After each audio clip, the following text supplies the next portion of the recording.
Thank you, Mr. Chairman. Thank you, Secretary Noem, for being here. Just over a year ago, President Trump took office. At the time he did so, he came in with a significant mandate or set of mandates. One of those mandates included the task of having to address a veritable tidal wave of illegal immigration that had occurred during the 4-year period between 2021 and 2025. A period of time in which an unknown number of people entered the United States borders unlawfully. Some have said it's maybe 10 or 15 million. Some have said it's more. It's difficult to ascertain. But what we do know is that many of those same people who were encouraging those things at that time are the same people who are now opposing President Trump and his efforts and your efforts and those of your department to remove those individuals. That was part of his mandate, clean up the mess. Now, under ordinary circumstances, I would think that when there are laws of the United States that have been broken, most or all members of this body, if asked, should those who have violated the law in coming to our country be returned to their own countries? I would think we'd all be able to raise our hands in support of that. We had doubt cast on that last week during the President's State of the Union address, when President Trump made the point, quote, the first duty of the American government is to protect American citizens, not illegal aliens.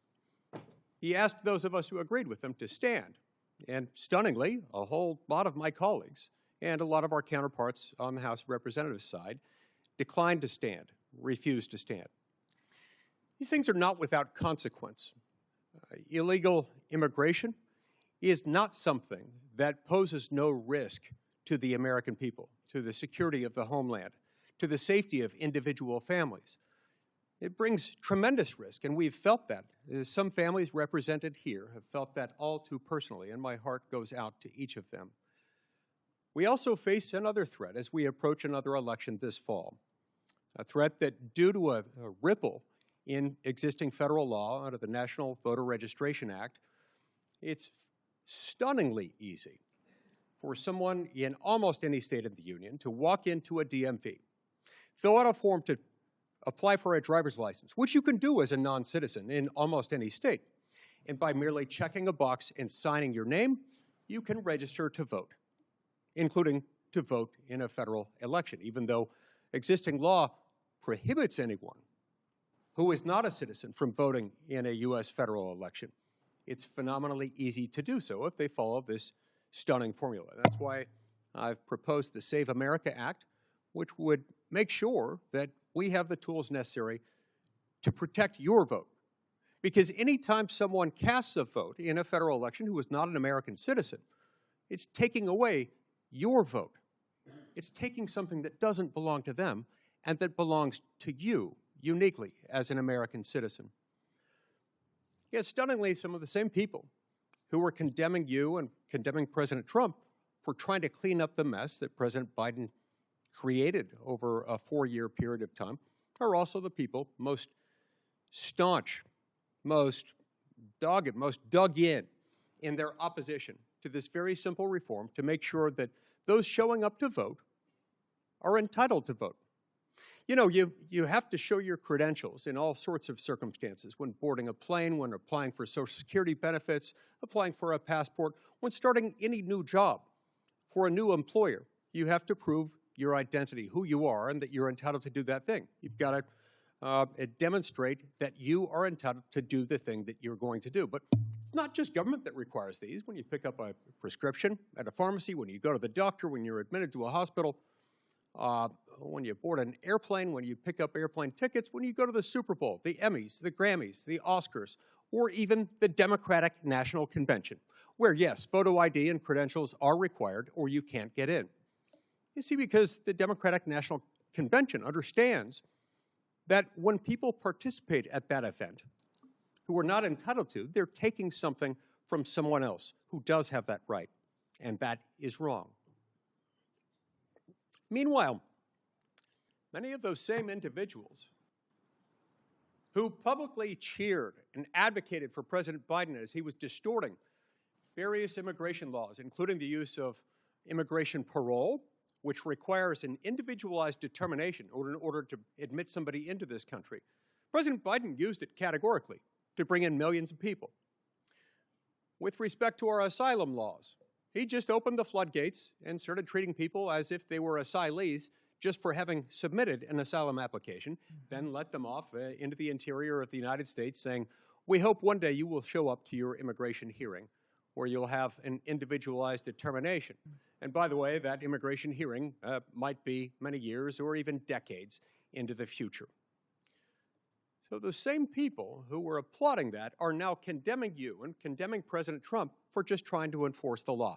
And those very same people today want your department, the entirety of it, to remain shut down, to remain defunded. Secretary Noem, tell me how that is affecting your operations within the department. Either your operations, your ability to protect the American homeland from those who have come here illegally or otherwise. How is that harming the families of those who work in your department? How is that harming the American people and undermining their safety?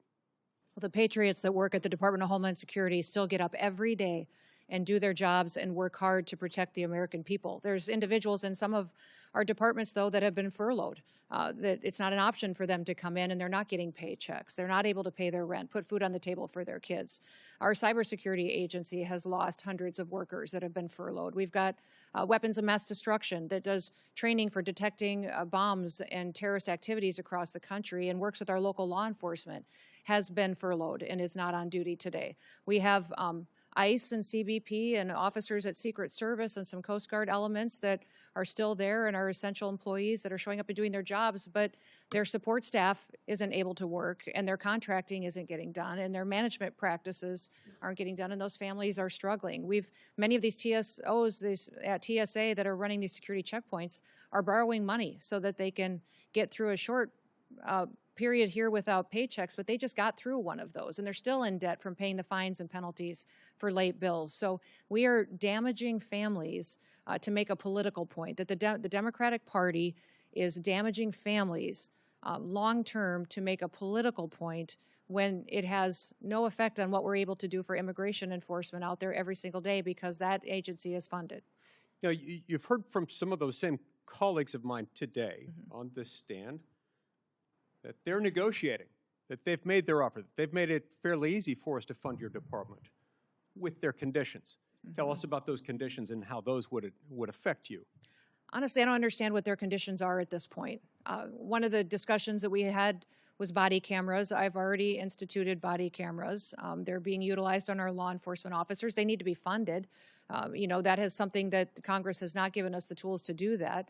They talk about masks, yet they're the party that in 2020 mandated masks and penalized and put crimes on U.S. citizens if they didn't have a mask on. And now they don't want our law enforcement officers to be protected from doxing and from threats where people have threatened their families and come after them for just doing their jobs. And that, to be sure, is why they don't want them wearing masks, right?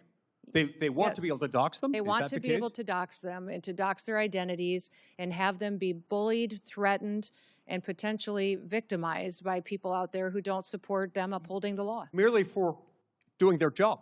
Correct. Doing their job, which means enforcing the law.